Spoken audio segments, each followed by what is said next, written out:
संतप्त मानस शांत हों, जिनके गुणों के गान में वे वर्धमान महान जिन विचरे हमारे ध्यान में। 128वां छंद बोलो।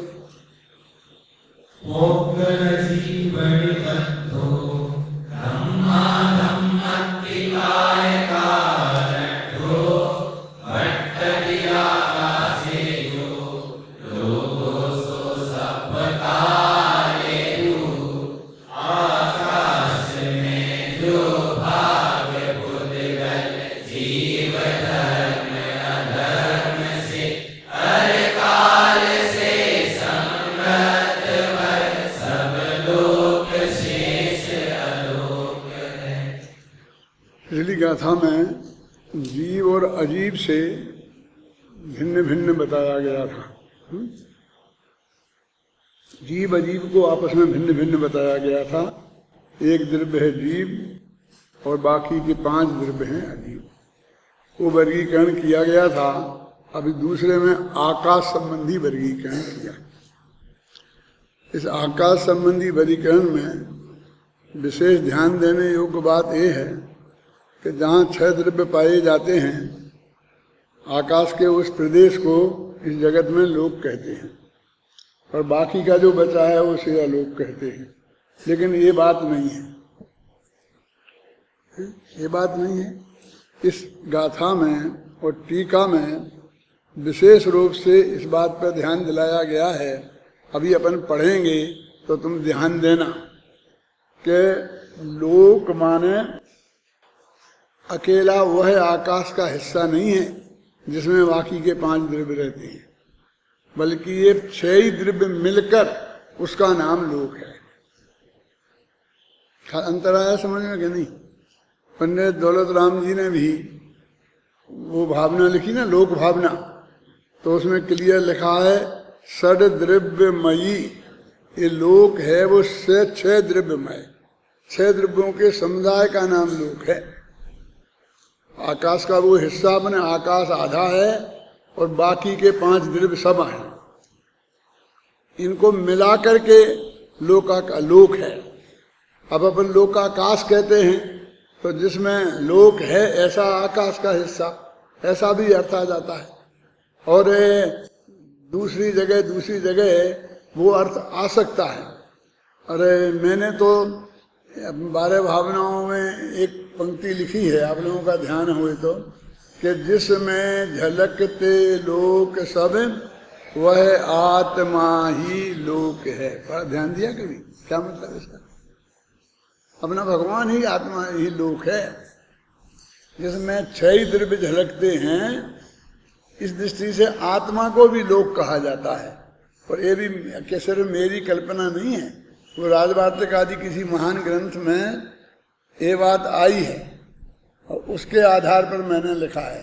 ऐसा ऐसा लिखाता है ना, यस्मिन षड्द्रव्यानि विलोक्यन्ते सा लोका, ऐसा इसमें झलकते लोक सब वह आत्मा ही लोक है। लेकिन यहाँ जो लोक और अलोक का जो भेद कर रहे हैं, तो बाकी यदि हम इसे लोक यानी और अलोक, लोक उसे कहें जो आकाश का वो हिस्सा है जिसमें बाकी के 6 द्रव्य रहते हैं, यदि ऐसा कहें तो फिर हम 2 भागों में कहाँ बांटा? वो प्रदेश लोकाकाश है और दूसरा बाकी का सब अलोकाकाश है।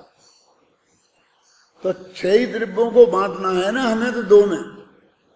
शांति जी, ये मजबूत तर्क ये है कि हम जो इस तरह का वर्गीकरण कर रहे हैं वो 6 द्रव्यों का कर रहे हैं। कि 6 द्रव्य को हमने जीव अजीब में बांटा, 6 द्रव्यों को हमने लोक अलोक में बांटा, 6 द्रव्यों को हम पुद्गल अपुद्गल में बांटेंगे, माने मूर्तिक अमूर्तिक में बांटेंगे, है ना। और भी आएंगे, अकाल में बांटेंगे। तो इस तरह से इस पूरी गाथा और टीका में आप गहराई से पढ़ेंगे तो सब जगह इस बात को बहुत अच्छी तरह से खुलासा किया गया है। क्रमबद्ध पर्याय की किताब में मैंने अकाल का सबसे पहले अर्थ किया कि काल, अकाल माने समय के पहले नहीं होता। सारी दुनिया अकाल का अर्थ समय के पहले मानती है कि वो काम अकाल में हो, अकाल मृत्यु हो गई माने जब होने थी तब नहीं हुई और उसके पहले हो गई। तो अकाल का अर्थ समय के पहले नहीं है, उसमें सिद्ध किया। और ये कहा कि भाई 5 समवाय होते हैं, यहाँ तो 5-6 द्रव्य की बात है, वहाँ 5 समवाय की बात है। तो 5 समवाय में ऐसे उनको भी बांटो कि एक काल और बाकी के 4 अकाल, एक पुरुषार्थ और बाकी के सब अपुरुषार्थ, समझे ना? इस तरह से उनको भी बांटो। तो काल माने अकाल मृत्यु का मतलब क्या हुआ? समय के पहले मृत्यु का नाम अकाल मृत्यु नहीं हुआ, बल्कि 5 समवायों में काल की मुख्यता से मृत्यु नहीं हुई, अन्य समवाय की मुख्यता से मृत्यु हुई। तो वहाँ दूसरी परिभाषा है कि वो तो 5 से ही जब कोई कार्य होता है तो उसके 5 समवाय मिलते ही मिलते हैं, और नहीं होता है तो 5 ही नहीं मिलते हैं। हमें ऐसा मालूम पड़ता है कि एक नहीं मिला, ऐसा नहीं है। तो फिर ये बात कैसे जमेगी? तो कहते हैं कि मिलते तो 5 ही हैं, लेकिन एक मुख्य रहता है। तो मुख्य कोई क्रिया में मुख्य नहीं रहता, उसका कोई पार्ट ज़्यादा होता हो, इसमें मुख्य नहीं है, अपने कथन में मुख्य रहता है। और उसकी अपेक्षाएं क्या होती है कि जैसे एक आदमी ट्रक के नीचे मर गया आके, तो हम कहेंगे इसमें निमित्त की मुख्यता है। तो यही कहेंगे ट्रक के नीचे आके मर गया, बाकी 4 उसकी आयु भी खत्म हो गई थी, उसको इसी काल में मरना था। इन बातों पर हम बिल्कुल ध्यान नहीं देंगे और कहेंगे कि बिल्कुल ऐसा मर गया। लेकिन जब हम देखेंगे कि वो आदमी बिल्कुल शांत था, स्वस्थ था, कोई बीमारी नहीं थी, कल परसों ही पूरी जांचें कराई थी, डॉक्टरों ने बिल्कुल ओके बताया था और बढ़िया प्रवचन कर रहे थे, क्या और करते करते में खत्म हो गया, तो आप क्या कहेंगे? कभी उनका तो समझ लो काल ही आ गया, मतलब उनका कोई कारण हमें बाहर से दिखाई नहीं देता है। तो कहेंगे उनकी तो आयु के कर्म की काल खत्म हो गया। तो ये ऐसी मुख्यता और गौणता कथन में आती है। वास्तव में तो कोई भी कार्य जब होता है तो 5 समवाय मिलते ही मिलते हैं। अभी मैंने जो आकाश द्रव्य के बारे में आपको बताया, यहाँ एक अलोकाकाश, एक लोकाकाश। तो लोकाकाश में लोक का अर्थ क्या है वो बताया। अब मैं पढ़ता हूँ, उस पर आप विशेष ध्यान देना। द्रव्यों का, मैं टीका पढ़ता हूँ, टीका। द्रव्यों का लोक और अलोक के रूप में वर्गीकरण अपनी विशेषता रखता है, क्योंकि लोक और अलोक के अपने विशेष लक्षण हैं। दोनों के अलग अलग लक्षण हैं। लोक का लक्षण सद द्रव्य समुदायात्मकता है, आ गया पहले ही वाक्य में। और अलोक का लक्षण केवल आकाशात्मकता है। अब इतनी बात पहले क्यों समझाई?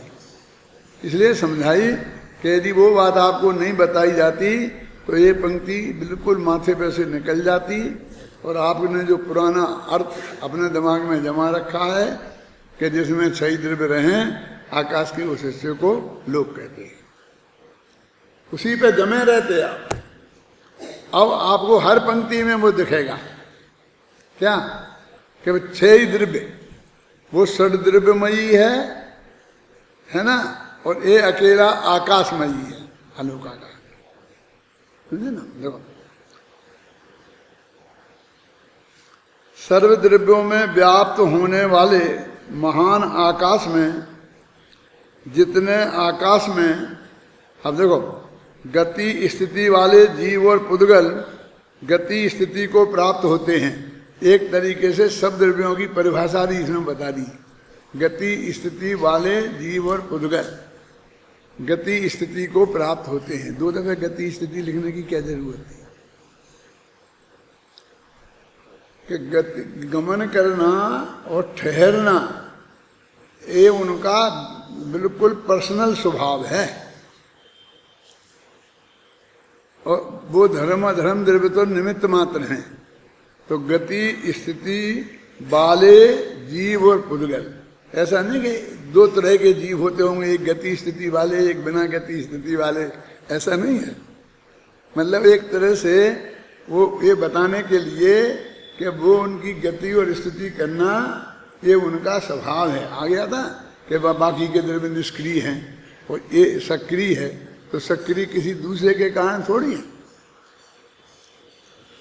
हमें चलने धर्म द्रव्य की वजह से थोड़ी हम चलते हैं, अधर्म द्रव्य की वजह से थोड़ी हम चलते हैं। क्यों नहीं चलेंगे तो धर्म द्रव्य क्या कहेगा कि हमारा उपयोग ही नहीं किया? ऐसा बिल्कुल नहीं है। हमें बिल्कुल भी उधर का विकल्प नहीं होता है। क्यों? और वो निमित्त होता रहता है। तो ऐसा धर्म और अधर्म द्रव्य निमित्त होते रहते हैं, ऐसे कर्म का उदय भी निमित्त होता रहता है। हमें उधर ध्यान देने की क्या जरूरत है? ऐसे ही पड़ोसी भी निमित्त होता रहता है गुस्से आने में, है ना? वहाँ में उधर ध्यान देने की जरूरत क्या है? लेकिन हम तो मानते हैं नहीं साहब, निमित्त 2 प्रकार के होते हैं, एक प्रेरक और एक उदासीन है। तो अपना जो पूज्यपाद आचार्य ने कौन सा ग्रंथ है, ष्टोपदेश में एक श्लोक लिखा है कि सभी द्रव्य गते धर्मास्तिकायवत्, जिस प्रकार गमन में धर्मास्तिकाय द्रव्य उदासीन निमित्त है, तो सभी निमित्त उसी तरह उदासीन ही होते हैं। फिर एक समस्या खड़ी हो गई कि फिर 2 भेद किए ही क्यों?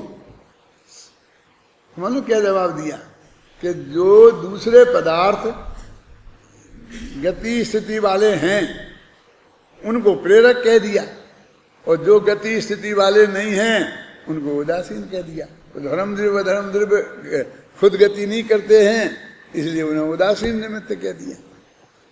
लोग एक उदाहरण देते हैं ना आजकल कि रेल की पटरी एक जगह जमी रहती है बिल्कुल, और रेल दौड़ती रहती है, वो उसमें कोई सहयोग नहीं करती है।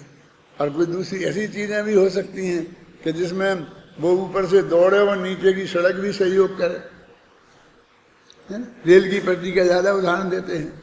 तो देखो, सर्व द्रव्यों में व्याप्त होने वाले महान आकाश में जितने आकाश में गति स्थिति वाले जीव और पुद्गल गति स्थिति को प्राप्त होते हैं, उनकी गति स्थिति में निमित्त भूत धर्म अधर्म द्रव्य व्याप्त होकर रहते हैं।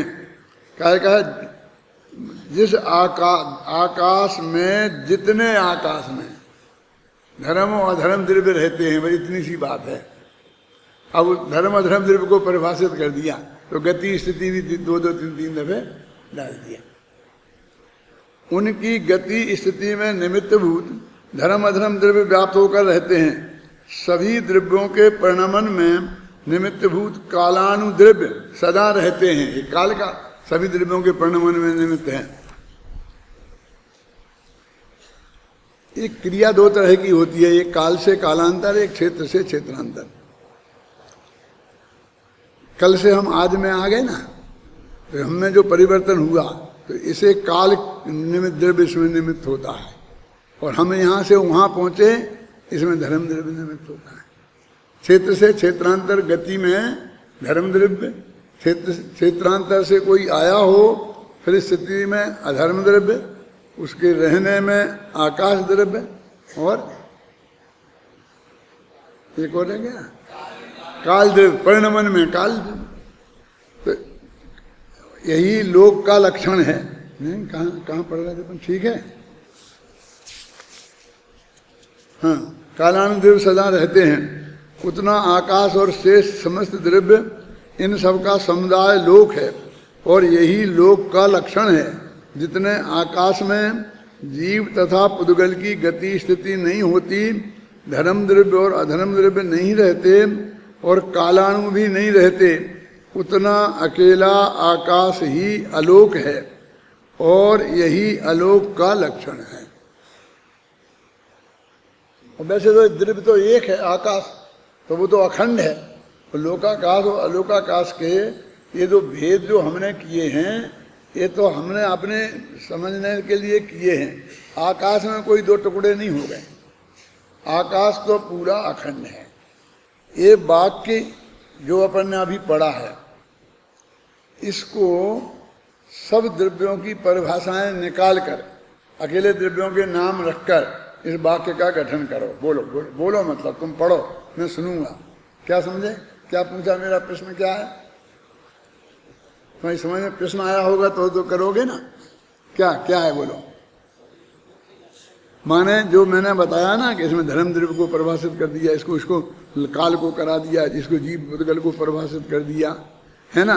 तो वो नहीं करना है हमें सिर्फ उन द्रव्यों के नाम मात्र लेकर उनके विशेषणों को हटाकर सीधा वाक्य बनाना है, सरल। बोलो कौन पढ़ेगा?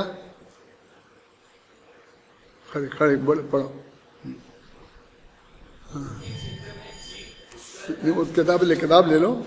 हाँ हाँ, फिर तुम अपनी तरफ से पढ़ोगे ना, इसलिए इसमें इसकी भाषा में पढ़ो।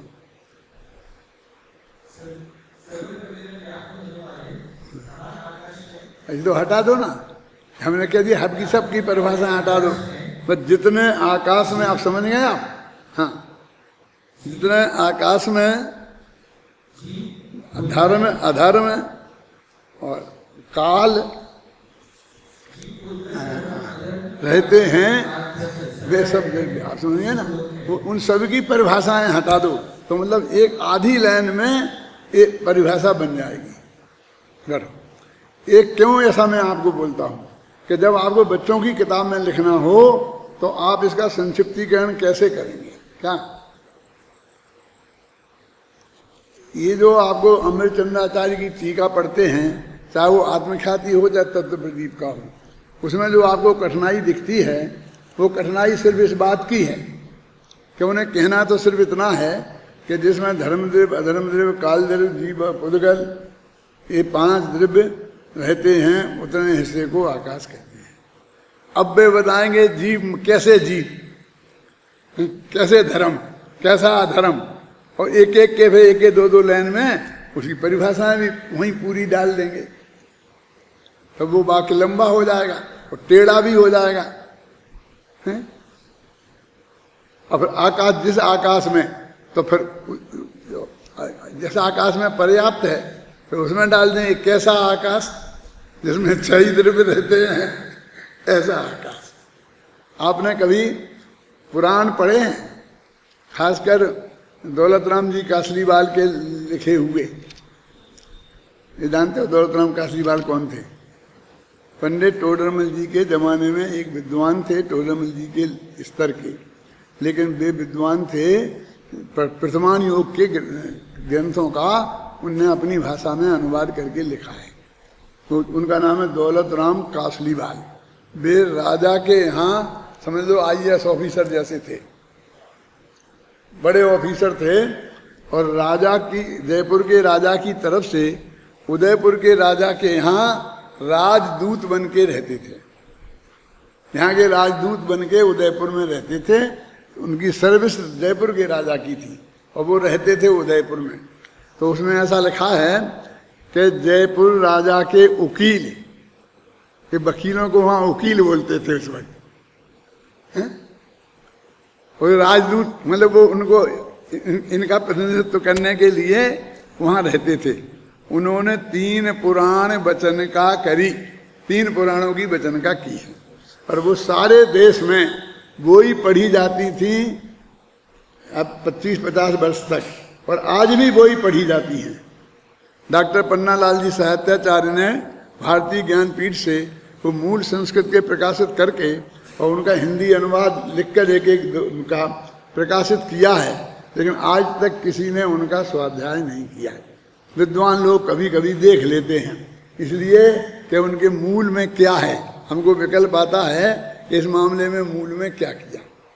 जैसे वो झगड़ा होता है, कोई कहता है तो वो धोती धोने की बात उनने जामबत्ती से कही थी, और कोई कहता है सत्यभामा से कही थी। अब क्या करें? अब आप समझ में उसमें कोई दिक्कत ही नहीं है, लिखते जाओ फटाफट। तो उसे देख, इसलिए हम देखते हैं कि उसमें जामवती है कि सत्यभामा। तो एक जगह सत्यभामा लिखती है, एक तरफ जामवती निकलती है। हरिवंश पुराण में एक निकलता है, महापुराण में दूसरा निकलता है। तो हम फिर अपने हिसाब से अपने दिमाग से जो भी हमको अच्छा लगता है वो हम दे देते हैं। समझ में है ना? तो वैसे विद्वानों के काम तो आएगा वो तुम्हारे लिए, लेकिन ये सबके नहीं पढ़ते हैं तो उनका अनुवाद का क्या विशेषता है? आप लोग कहते हैं आपने पढ़े हैं ना, तो मैं जानना चाहता हूँ। बोलो बोलो, बताओ।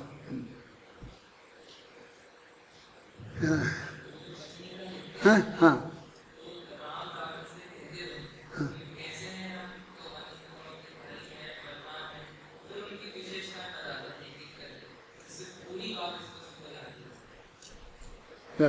संस्कृत में तो ऐसी शैली में लिखे, कैसे जैसे अमृतचंद ने यहाँ लिखा ना, कह दिए सीता ने राम से कहा, तो बात तो इतनी सी कहनी है। फिर वो उसमें लिखेंगे सीता के 10-5 विशेषण लगाएंगे, है ना, और फिर राम के 10-5 विशेषण लगाएंगे, और फिर कहेंगे कि सीता ने ऐसे राम से ऐसे कहा, तो फिर उसके 10-5 विशेषण लगाएंगे। कैसे समझे ना? कि तो वो दौलत राम जी क्या करते हैं, आपकी सरलता बताने की बताता हूँ विधि, कि वो कहते सीता जी रामचंद्र जी से कहती भई कैसी हैं सीता, और फिर वो सारी विशेषताएं लिखेंगे। फिर रामचंद्र जी से कहती भई कैसे हैं राम, तो वे सब राम की विशेषताएं लिखेंगे। कैसे अत्यंत विनम्र भाव से कहती हुई, तो वे सारे विशेषण लिखेंगे। उनकी स्टाइल ऐसी है। आपको बताया होगा पहले मैंने या कि शांति जी ने किसी ने, कि जब आपको कोई श्लोक का अर्थ करना है तो सबसे पहले कर्ता और क्रिया देखो, है ना। संस्कृत में ये सुविधा है वैसे कि कर्ता के बाद सीधी क्रिया फटाफट ले आते हैं। अंग्रेजी में भी है ना क्रिया का प्रयोग, क्योंकि उसमें सरलता रहती है। अब अंत में 3-4 लाइन का एक वाक्य है, तब तक वो भूल जाता है कर्ता कौन है, तो क्रिया के आधार क्या रखना, आप समझे ना। तो वहाँ पे गड़बड़ हो जाती है। जो ऐसा लिखते हैं ना, हिंदी में ऐसा ही करते हैं, पहले कर्ता लिखते हैं, ऐसा कभी नहीं कहते हैं। फिर I am going to market ऐसा बोलेंगे ना, तो आई एम फटाफट, और गोइंग मैं जाता हूँ बाजार। हिंदी में ऐसा कभी नहीं लिखे, मैं बाजार जाता हूँ। और यदि उन्हें बाजार की विशेषताएं बतानी है तो बाजार की विशेषताएं बताएंगे, फिर मैं जाता हूँ तो अपनी विशेषताएं बताएंगे, फिर जाने की व्यवस्था बताऊंगे, मैं बाई कार जाता हूँ कि पैदल जाता हूँ, समझ में है ना। तो ये सब बीच में भर देंगे हिंदी में, है? एक भाषा ऐसी भी है कि जिसमें कोई प्रतिबंध नहीं, कोई भी विशेषण कहीं भी लगाओ। जैसे अंग्रेजी ऐसा नियम नहीं है संस्कृत में, लेकिन कोई भी लगाओ कहीं, इसलिए आपको अन्वय करना पड़ता है। अन्वय करना पड़ता है ना छंदों का, तो छंदानुरोध से इसलिए अन्वय करना पड़ता है कि वो उनको निकाल के सीधी आपने एक दफे अन्वय कर दिया, तो इसका अर्थ है कि आपको उसका अर्थ समझ में आ गया। क्योंकि उनका अर्थ समझे बिना आप उनको सही जगह व्यवस्थित नहीं कर सकते। हाँ पढ़ा हो गया ना।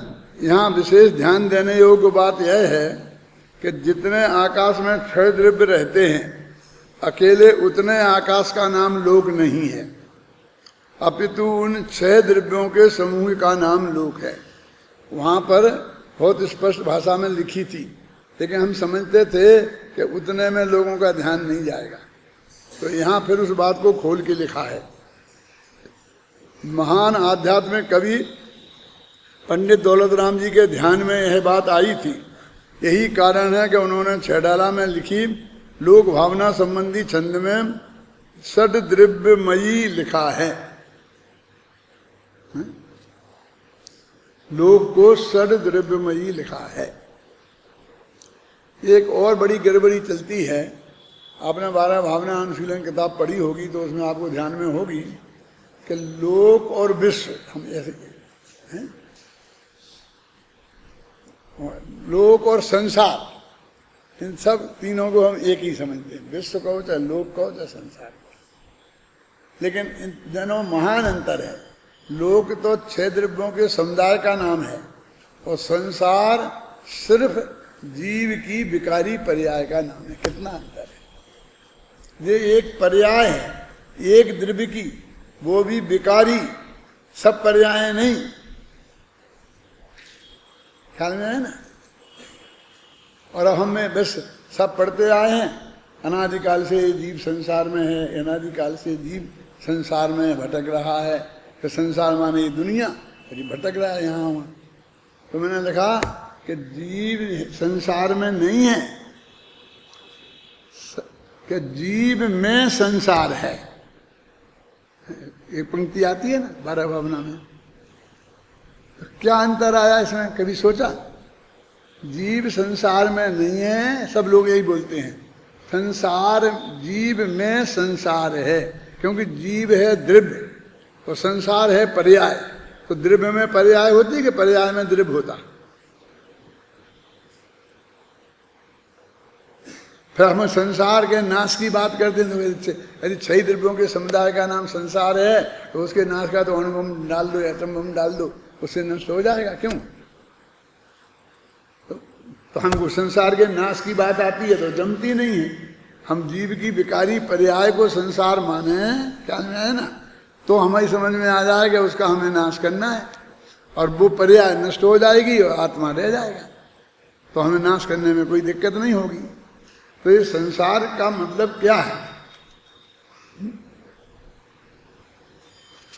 गुरुदेव के प्रवचन में आता था बार बार कि जब हम संसार में थे तब ऐसा हुआ ऐसा। तो मैं करता था वहीं प्रवचन में ही मजाक करता था गुरुदेव से, अभी आप काहे में हो, संसार में नहीं हो, मोक्ष में हो। आप समझ में आए क्या? अरे अनंत भगवान भी संसार में है, माने बदलने वाली पर्याय है ना। और अथवा यहीं ये मानो कि राग देश मोह की पर्याय संसार हैं तो 12वें गुण स्थान तक संसार में है। लेकिन उसका अर्थ लोक में वही कि जब मैं परिवार में था, माँ बाप के साथ रहता था, शादी तो उन्होंने की नहीं थी, तब संसार में थे, माने जब गृहस्थी अवस्था में माँ बाप के साथ रहता था। अभी लोक में ऐसा ही व्यवहार चलेगा और प्रवचन में भी वो बात उसी अर्थ में आएगी। और फिर आपको बारीकी से ये बात समझना पड़ेगा कि वहाँ यहाँ संसार का क्या अर्थ है, वहाँ संसार का क्या अर्थ है, लोक का अर्थ क्या है। तो मैंने उसमें तुलना की है कि भूधर दास की 12 भावना का लोक भावना पढ़ो और दौलत राम की 12 भावना की लोक भावना पढ़ो, दोनों याद है?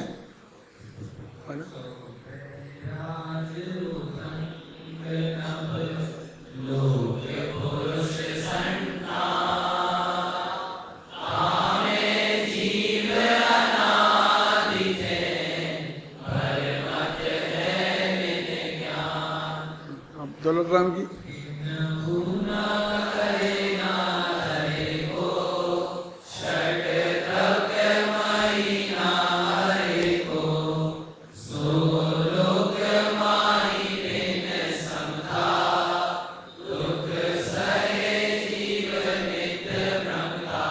देखो उन्हें लोक का अर्थ बस 3 लोक का नक्शा बनाते आप, बस बोल लीजिए, माने सिर्फ आकार ले लिया।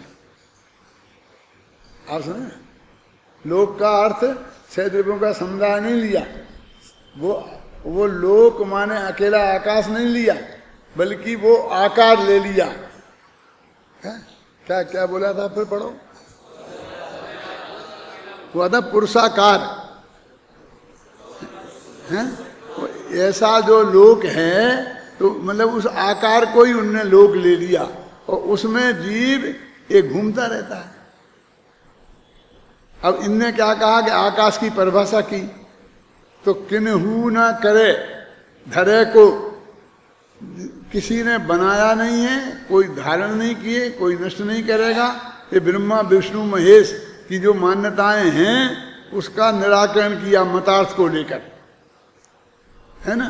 उस 6 द्रव्यमय है ये उसका स्वरूप बताया, इसे दुनिया में किसी ने बनाया नहीं है लोग को, समझे ना। संसार को कैसे भगवान ने बनाया, तो संसार माने क्या, संसार माने तो राग द्वेष है, तो राग द्वेष को भगवान ने बनाया। तो संसार लोक माने एक, तो वो कहते हैं उनने बिल्कुल उसका स्वरूप बताया। वो भी कहते हैं सो लोक माही, ये जीव बिना संयम उसके समता प्राप्त किए घूमता है। और ये भी कहते हैं सट द्रव्यमयी न हरे को सो लोक, ऐसा लोक है उसमें कोई भी जीव समता भाव को प्राप्त नहीं हुआ। ऐसे इनने भी वही बात कही। हमने अपने पाठ्यक्रम में दौलत गुजरदास की भी हटा दी और दौलत राम की भी नहीं रखी। दौलत राम की तो बहुत बढ़िया है ना, फिर उसे क्यों नहीं रखी, वो रखते ना, अच्छी थी। क्योंकि 6 डाला सब पढ़ते हैं, सब पाठ्यक्रम में रहने वाला है, तो वो दौलत राम की तो सब पढ़ ही लेंगे। लेकिन जयचंद जी छावड़ा की कोई नहीं पढ़ेगा। अब जयचंद जी छावड़ा की लोक भावना पढ़ो, है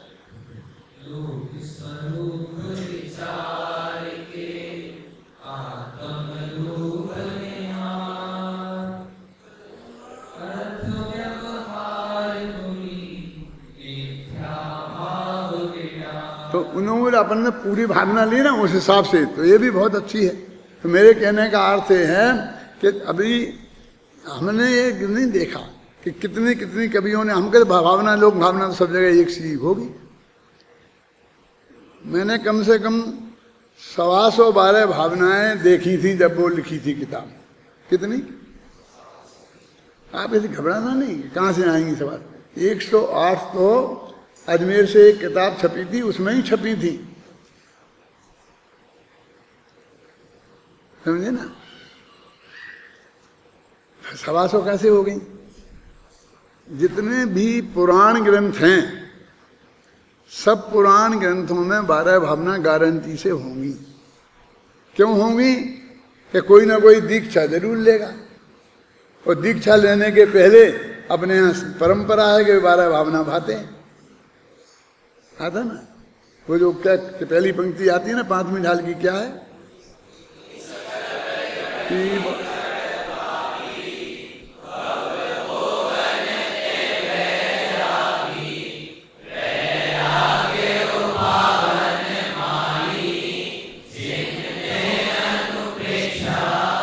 अब वो चिंतेंगे तो जहां भी निकाल लो। अब जिसका मन लगा होगा, बढ़िया किया होगा, है ना, तो उसको हमने निकाल लेते हैं। जैसे पार्श पुराण में अब भूजादास जी ने की, किसी ने की, किसने अपने जितने पुराणों में अपन जी जो पढ़ते रहते हैं ना, वैराग भावना और चक्रवर्ती की और फलाने की, इसकी उसकी, वो सब ऐसी ही उन पुराणों के बीच में ही आई हैं। हमको अच्छी लगी तो हमने निकाल के अलग अलग कर ली, जिनवानी में छपा ली और हम उन्हें पढ़ने लगे। उनने कोई अकेली वाला भावना नहीं लिखी थी, अकेली वैराग भावना नहीं लिखी थी। उसके संदर्भ पर हम ध्यान धाएं तो वहाँ क्लियर लिखा है, बैठो वज्रदंत राय आपनी सभा लगाए। वज्रदंत चक्रवर्ती अपनी सभा को लगा करके बैठे हुए थे, और फिर उसमें वहाँ पर उनको ऐसा चिंतन किया। तो इसके पुराण की कहानी हो गई कि नहीं हो गई। तो मेरे कहने का अर्थ है कि हमको सबको इस तरह से अध्ययन करना चाहिए। अभी आपके कोर्स में रखे हुए हैं ना पुराण, कोई पढ़ता ही नहीं है। अरे एक दफे इस दृष्टि से तो देख लो, तुम पंडित हो सारी जिंदगी, फिर तो पढ़ना ही नहीं है। अभी नहीं पढ़ोगे तो फिर कब पढ़ोगे कि वो पुराण कैसे हैं, क्या स्टाइल हैं। ऐसा होता है कि जैसे कि अभी आपने पुराण हैं, तो उस पुराणों पर जो पढ़ाया जाता है ना यूनिवर्सिटियों में, बस वो हम 2 व्याख्यान दे देंगे और उसमें सारी ये विशेषताएं बता देंगे आपको, बाकी फिर आपने पढ़ लिया तो हो गया काम। वो कोई उपन्यास कोर्स में है, मान लो गोदान उपन्यास है, 600-700 पेज का है, तो 600-700 पेज पढ़ाएं तो कुल 100 पीरियड तो मिलते हैं। तो गोदान प्रोफेसर भी पढ़ेगा, विद्यार्थी से कहेगा तुम पढ़ के आओ, दोनों जने पढ़ के आएंगे, तो प्रोफेसर 1-2 व्याख्यान उनकी विशेषताओं पर बोल देगा, बस हो गया, पढ़ा दिया। ये जो अपने यहाँ रखते हैं ना कोर्स में रैपिड रीडिंग, ये बोलते हैं कि अपने स्वयं अध्ययन की, वो ऐसा है। अध्यापक उसमें ऐसे एक दो व्याख्यान दे सकते हैं, देना चाहिए, विद्यार्थियों को भी समझना चाहिए। जैसे आप कुछ भी कहो, आपने लिख दिया, कभी स्वयं पढ़ के आए तो पढ़ तो लेगा कहानियाँ, लेकिन यदि अध्यापक उन पर वो सब एंगल बताए कि इसमें ये विशेषता है, इसमें ये विशेषता है, इसमें कैरेक्टर की विशेषता है, इसमें भाषा का सौंदर्य है, इसमें उस भाषा में इस बात को प्रकट किया गया है, इसमें क्या नाम कि ताजुकी ने फूंक किया और कोढ़ दूर हो गया और कोढ़ मिट गया, ऐसा जैन धर्म में नहीं है जो इस कहानी में ऐसा प्रसिद्ध किया जाता है, तो इसमें निषेध किया गया है। विनय शिष्यों को कैसा होना चाहिए, स्वयं की अकल से काम भी करना चाहिए और विनय भी नहीं छोड़ना चाहिए, तो ये सब चीज़ें वो बता देगा। इनकी ऐसी पढ़ाई होती है, ऐसी नहीं कोई एक एक पंक्ति पढ़ रहा है और एक एक पंक्ति का अर्थ बता रहा है। तब भी कोर्स में इतनी इतनी किताबें रखी होती हैं, समझ में आए ना आपकी में, तब भी रखी जाती हैं। अभी कोई न पढ़ाने वाला समझता न पढ़ने वाला समझता, क्या करे।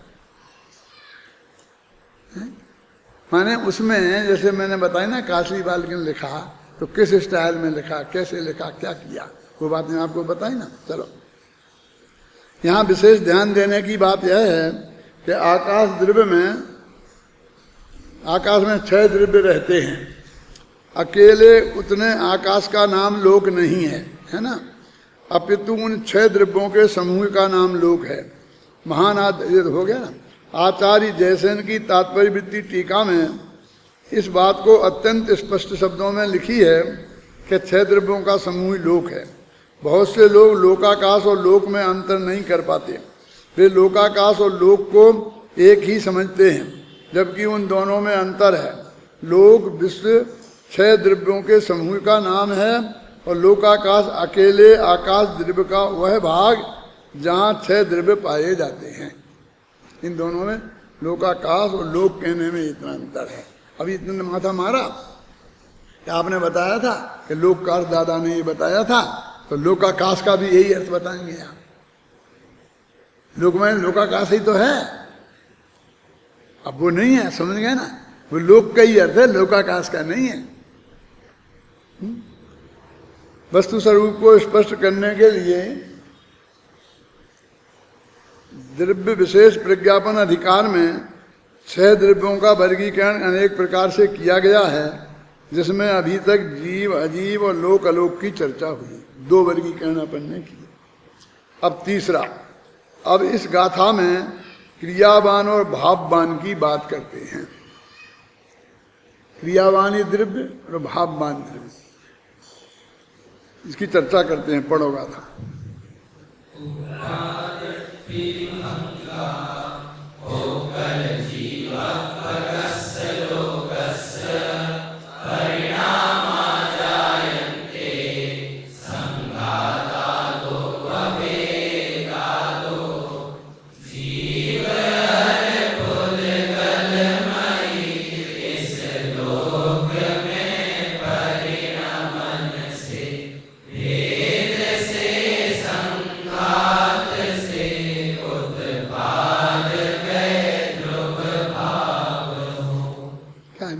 अपन जो कह रहे हैं ये बताएंगे कि क्रियावान और भाववान द्रव्य की विशेषता, लेकिन गाथा में तो ऐसे कोई लक्षण नहीं दिखते हैं, शर्त ही नहीं करते, दिखाई देते हैं।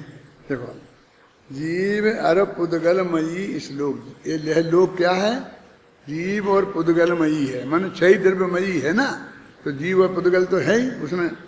इस लोक के परिणमन से एक पॉइंट, और भेद से, संघात से उत्पाद व्यय ध्रुव भाव हैं। कहते 6 द्रव्यों में उत्पाद व्यय और ध्रुव होते हैं, 6 द्रव्यों में होते हैं ना। तो अब आकाश द्रव्य में उत्पाद व्यय कैसे घटेंगे, धर्म द्रव्य में कैसे घटेंगे, अधर्म द्रव्य में कैसे घटेंगे। तो कहते इन द्रव्यों में परिणमन तो हो ही रहा है ना, जिसमें काल द्रव्य निमित्त है, तो पूर्व पर्याय का व्यय, उत्तर पर्याय का उत्पाद और वस्तु की द्रव्यता, तो इसमें सिर्फ परिणमन से घटेंगे।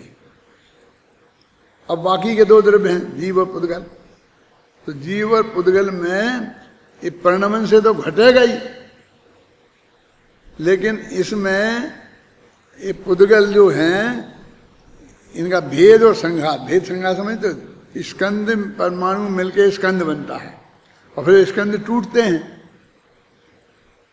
तो कहते हैं भेद और संघात से इससे भी उत्पाद व्यय होते हैं। तो ये कौन सी क्रिया हो गई? ये क्षेत्र से क्षेत्रांतर क्रिया। उनमें क्षेत्र से 4 द्रव्य निष्क्रिय हैं, क्षेत्र से क्षेत्रांतर नहीं होता है, निष्क्रिय। आप समझे ना? इसलिए उनमें अकेले परिणमन से घटेंगे और इनमें परिणमन से भी घटेंगे और भेद से और संघात से भी घटेंगे, क्योंकि ये परमाणु मिलकर स्कंद भी, परमाणु में स्कंद तो बनेंगे ही, स्कंद टूट के परमाणु बनेगा, लेकिन एक बड़ा स्कंद टूट के 2 छोटे स्कंद बन जाएंगे, फिर उसके और 2 टुकड़े हो जाएंगे तो 4 बन जाएंगे। कितने ही बन जाएंगे, असंख्य परमाणु हैं तो 50 तरह के स्कंद भेद से भी बन सकते हैं और फिर वे आपस में मिल जाएं तो संघात से भी बन सकते हैं। अब ऐसा जीव और पुद्गल का कैसे? जीव तो दूसरे जीव से मिलता नहीं है, तो पुद्गल तो दूसरे पुद्गल में मिल जाता है। स्कंद तो होता है लेकिन 2 जीवों का स्कंद नहीं होता, लेकिन पुद्गल के साथ इसका वो होता है मिलावट। शरीर और आत्मा मिलता है, आत्मा, ये शरीर में 2 आत्मा रहे, अनंत आत्मा एक साथ रह जाते हैं ना निगोजिया के शरीर में, तो भी वे 2 बिल्कुल आपस में नहीं मिलते, उनका वहां कोई संबंध नहीं है। समझ में आया ना आपकी में? तो भेद से और संघात से और परिणमन से भी इनमें, तो इसका अर्थ ये हो गया, देखो कि अभी जो टीका लिखेंगे ना उसमें बाद वो स्पष्ट हो जाएगी। अर्थ तो स्पष्ट आपके ख्याल में आ गया ना? देखो इस गाथा का भाव आचार्य अमृतचंद्र तत्व प्रदीप का टीका में इस प्रकार स्पष्ट करते हैं। द्रव्यों में इस अपेक्षा भी भेद पड़ता है कि कुछ द्रव्य भाव और क्रिया वाले होते हैं, पर कुछ द्रव्य मात्र भाव वाले ही हैं। अब भाव वाले ही है कौन कौन? आकाश, काल, धर्म और अधर्म। सिर्फ भाव, भाव माने परिणमन। अब देखो भाव का अर्थ द्रव्य भी होता है, गुण भी होता है, पर्याय भी होता है, तीनों भी होता है। और आत्मा में राग द्वेष के भाव, निर्मल परिणाम भाव, वो भी होता है। और इसको परिणाम शब्द का भी आता है प्रयोग, कहते बहुत निर्मल परिणाम है, उसके भाव बहुत अच्छे हैं। तो इन शब्दों के प्रयोग बहुत जगह होते हैं, इनको हमें अपनी बहुत सावधानी से समझना पड़ेगा कहाँ क्या है। पुद्गल और जीव भाव वाले भी हैं और क्रिया वाले भी हैं। मान पुद्गल और जीव परिणमन भी होता है और एक क्षेत्र से दूसरे क्षेत्र में जाते भी हैं। जीव स्वर्ग से नरक जाता, यहाँ जाता, वहाँ जाता, ये पुद्गल भी यहाँ से वहाँ मिलते हैं, है ना? तो ये क्रिया, इनको क्रिया बोलते हैं। क्षेत्र से क्षेत्रांतर होने को क्रिया बोलते हैं। और परिणमन, काल से कालांतर में बदलने को परिणमन बोलते हैं, है ना? क्योंकि वे परिणाम द्वारा, भेद व संघात द्वारा उत्पन्न होते हैं। समझ में आ गया? टिकते हैं और नष्ट होते हैं। उत्पन्न होते हैं और टिकते हैं माने द्रव्य, और नष्ट होते हैं माने व्यय। शेष द्रव्य मात्र भाव वाले ही हैं, क्योंकि वे परिणाम द्वारा ही उत्पन्न होते हैं, टिकते हैं और नष्ट होते हैं। उनमें परिणमन के द्वारा, पर्याय के द्वारा ही उत्पाद व द्रव्य होता है। हमें अभी तक उत्पाद व द्रव्य पर्याय की अपेक्षा ही घटित करते रहे। भेद संघात वाले को कहाँ करते हैं? हम समझते बस वही बात है। इसमें भाव का लक्षण परिणाम है और क्रिया का लक्षण परस्पंद है। परस्पंद माने कंपन। ये प्रदेश ऐसे कपेंगे माने इसका ही नाम कंपन नहीं। यहाँ से दूसरे क्षेत्र में गए, दूसरे यहाँ आए, चले, ये सब कंपन ही है। माने क्षेत्र से क्षेत्रांतर होना, उसको सब कंपन बोलते हैं, है ना? भाव वाले तो सभी द्रव्य हैं, क्योंकि परिणाम स्वभाव वाले होने से परिणाम के द्वारा अन्वय और व्यतिरेकों को प्राप्त होते हुए वे उत्पन्न होते हैं, टिकते हैं और नष्ट होते हैं, है ना? पुद्गल भाव वाले होने के साथ साथ क्रिया वाले भी हैं, क्योंकि परस्पंद स्वभाव वाले होने से, परस्पंद माने यहाँ वहाँ चलने का होने से, परस्पंद के द्वारा पृथक पृथक पुद्गल एकत्रित हो जाते हैं, मिले हुए पुद्गल पृथक पृथक हो जाते हैं इस अपेक्षा वे उत्पन्न होते हैं, टिकते हैं और नष्ट होते हैं। जीव भी भाव वाले होने के साथ साथ क्रिया वाले भी होते हैं, क्योंकि परस्पंद स्वभाव वाले होने से परस्पंद के द्वारा नवीन कर्म नोकर्म रूप उद्गलों से भिन्न जीव उनके साथ एकत्रित होने से कर्म नोकर्म रूप उद्गलों के साथ एकत्रित हुए जीव बाद में पृथक पृथक होने की अपेक्षा से उत्पन्न होते हैं, टिकते हैं और नष्ट होते हैं। इसको मनुष्य से देव हो गया, देव से फिर इस तरह से भी घटित कर सकते हैं। जो इसको शांति से पढ़ोगे तो वो ही अर्थ निकलेगा। बात स्पष्ट हो गई। अभी हैं अपने पास 5 मिनट और एक पेज पढ़ा जा सकता है, तो फिर अपन कल अगली गाथा पढ़ सकेंगे। यहाँ एक प्रश्न संभव है कि यहाँ लोक को जीव पुद्गलात्मक क्यों लिखा है? वह तो षड्द्रव्यात्मक है, षड्द्रव्यमयी, और यहाँ लिखा जीव पुद्गलात्मक लोक में, ऐसा लिखा ना। इस प्रश्न का उत्तर आचार्य जयसेन तात्पर्य वृत्ति टीका में यह कहते हुए देते हैं कि लोक तो षड्द्रव्यात्मक ही है, यहाँ उपलक्षण से जीव पुद्गलात्मक कह दिया है। मैंने इसमें ज़्यादा बारीकी में नहीं जाना, क्योंकि जीव पुद्गल चलते हैं, उनमें क्रिया होते हैं, इसलिए हमने उनकी मुख्यता से इनको जीव पुद्गलात्मक कह दिया। इस वर्गीकरण को आचार्य जयसेन सक्रिय और निष्क्रिय द्रव्यों के रूप में प्रस्तुत करते हैं। कुछ द्रव्य सक्रिय हैं, कुछ निष्क्रिय। तत्वासुद्ध भी करता निष्क्रियाणी से। साथ में यह भी स्पष्ट कर देते हैं कि जीव और पुद्गलों की अर्थ और व्यंजन दोनों पर्याय होती हैं, शेष द्रव्यों की मात्र अर्थ पर्याय होती हैं। अभी व्यंजन पर्याय बोलते हैं, मनुष्य से देव हो गया, नारकी हो गया। अब धर्म द्रव्य तो भी देव और नारकी होता नहीं, आकार तो उनके बदलते ही नहीं है।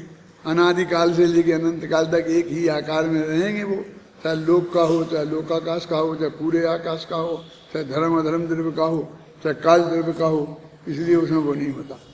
अपनी बात को स्पष्ट करते हुए लिखते हैं, अर्थ पर्याय प्रति समय परिणमन रूप हो, और जब जीव इस शरीर को त्याग कर दूसरे भव में शरीर ग्रहण करता है तो विभाव व्यंजन पर्याय होती हैं। इसी प्रकार पुद्गलों में भी विभाव व्यंजन पर्याय होती हैं। इसी कारण जीव और पुद्गल को सक्रिय द्रव्य कहा जाता है। मुक्त जीवों के स्वभाव व्यंजन पर्याय होती है, क्योंकि उनके भेद ही होता है, संघात नहीं। माने जब वे मोक्ष में गए तो वे सब अलग, उतना ही, उसके बाद ना भेद होता ना संघात होता है। उक्त गाथा में यह बताया गया है कि जीव और पुद्गल द्रव्यों को छोड़कर शेष चारों द्रव्यों में क्षेत्र से क्षेत्रांतर गमन रूप क्रिया नहीं होती। ये जो बातें सब लिखी हैं वो सब स्पष्ट पहले हो चुकी हैं और आप लोग पहले से भी जानते हैं, इसलिए ज़्यादा समय इसमें लगाने की जरूरत नहीं है। जिसमें काल द्रव्य निमित्त होता है, ऐसी परिणमन रूप क्रिया को सभी 6 द्रव्यों में होती हैं, पर जिसमें धर्म द्रव्य निमित्त होता है, ऐसी क्षेत्र से क्षेत्रांतर रूप गमन क्रिया, जिसमें अधर्म निमित्त होता है, ऐसी गमन पूर्वक ठहरने की क्रिया जीव और पुद्गलों में ही होती है।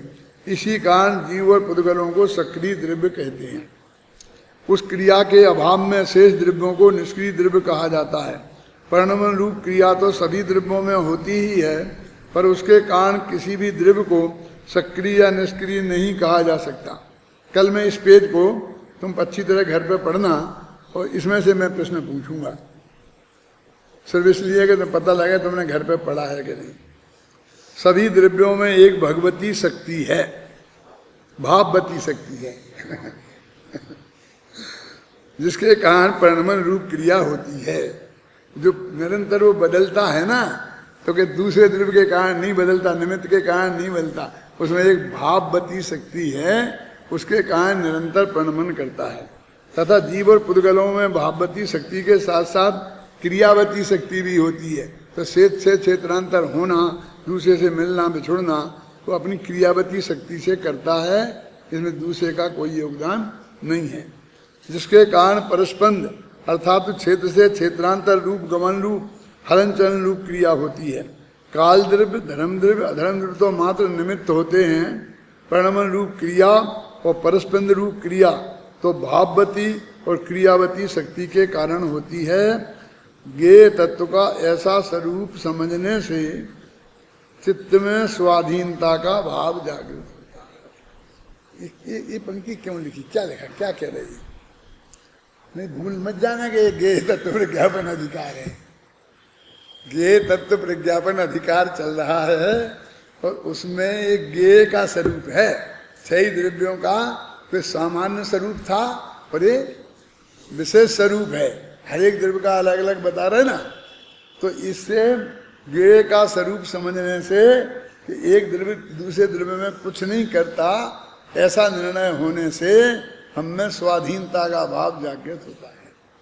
हम बहुत गंभीर, समय तो हो गया लेकिन एक बात कहे बिना ये बात अधूरी रह जाएगी कि हम बहुत गंभीरता से इस बात पर विचार करें कि हम निरंतर इस बात से भयाक्रांत रहते हैं कि कोई हमारा कुछ बिगाड़ ना दे। इससे भय, डरते रहते हैं और मैं दूसरे का बिगाड़ सकता हूं ऐसी मान्यता के कारण दूसरों को धमकाते रहते हैं। तू समझ ले, यदि तूने मेरी बात नहीं सुनी तो इस बाउंड्री में रह नहीं पाएगा। क्यों नहीं रह पाएगा बाउंड्री में? क्योंकि बाउंड्री में मेरा अधिकार है, आकाश द्रव्य का नहीं है। आकाश द्रव्य मुझे रहने को स्थान देगा कि नहीं देगा, मतलब मेरे हाथ में है ऐसा समझकर हम दूसरों को डराते धमकाते हैं और दूसरे मेरा बुरा कर देंगे ऐसे के मारे डरते हैं।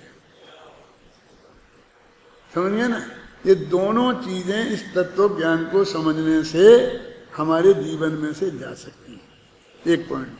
अब दूसरा पॉइंट कि हमने तो सम्यक दृष्टि ज्ञानियों को भी डरते देखा है और डराते देखा है। शास्त्र में पढ़ा है ना, अरे चक्रवर्ती धमका रहे हैं, तुम ऐसा कर नहीं था मैं तेरे को ऐसा कर दूंगा, है ना। डरा रहे और डरते भी हैं कि ऐसा नहीं किया जाए, नहीं किया जाए। तो वो जो है नहीं डरते की जो बात कही जा रही है वो अनंतानुबंधी भय के अर्थ में कही जा रही है और डरना जो होता है उनके वो अप्रत्याख्यान और प्रत्याख्यान कसाय के उदय में होता है। ये सिद्धांत आप विद्यालय के विद्यार्थियों को गहराई से समझना चाहिए। तो दोनों तरह के जो कथन आएंगे आप कहीं गड़बड़ाएंगे नहीं। ये भी आएगा डरते हुए भी दिखाए जाएंगे और निर्भय हैं, 7 भय से रहित होता है। सब पे भय मुख्य मुक्का सम्मा दृष्टि हमंती निजराधिकारियों में गाथा आती है ना। आजकल जो सुबह चल रहा है वो निजराधिकार में तक आ गए ना अपन, ये अभी 7 भय तक नहीं आए ना। 7 भय से जो रहित होते हैं वो अनंतानुबंधी 7 भयों से रहित होते हैं। मैंने सामने वाला गोली मारेगा और युद्ध में मैं मारा जाऊंगा ऐसा भय तो अप्रत्याख्यानावरण प्रत्याख्यानावरण कसाय के उदय में उनको होता है। लेकिन इससे मैं खत्म ही हो जाऊंगा, मेरा आत्मा ही खत्म हो जाएगा, जाल जल के इतना खतरनाक हथियार है, ऐसा भय उन्हें नहीं होता। आत्मा कभी नष्ट नहीं होगा, आप समझ में आए ना, क्योंकि कोई द्रव्य नष्ट नहीं होता। मैंने एक वाक्य कहा था ना, घबराना नहीं और ये अशुभ भी मानना, वस्तु स्वरूप समझना है ना। कहीं अणुबम गिर जाए तो सब कुछ नाश हो जाएगा ना। क्या नाश हो जाएगा? ये पुद्गल जिस आकार में है आकार बदल जाएगा, सारे पुद्गल के परमाणु रहेंगे तो जीव तो नष्ट हो जाएंगे ना साहब, अजी साहब। ये जीव भी रहेंगे, जीव भी संसार में कहीं चले जाएंगे स्वर्ग नरक कहीं भी, तो मनुष्य में जहाँ जाना होगा चले जाएंगे। तो नष्ट तो कुछ भी होने वाला नहीं है। तो ये जो अनंतानुबंधी का भय है जो नष्ट हो जाने का, उसका अभाव हुआ जी। ऐसा नहीं कि अणुबम गिरेगा तुम कुछ नहीं होगा, माने स्मारक ऐसे ही कैसा बना रहेगा, ऐसा धोखा मत, ऐसा अर्थ नहीं समझना। समझ गए ना कि मैं ऐसे ही जिंदा रहूंगा, ऐसा अर्थ नहीं समझना। समझ गए ना, शरीर के परमाणु भी कहीं ना कहीं रहेंगे और मैं भी कहीं ना कहीं रहूंगा, लोक में से खत्म नहीं होऊंगा। इस अर्थ को बहुत अच्छी तरह अपने दिमाग में रखना चाहिए, नहीं तो बहुत गड़बड़ी।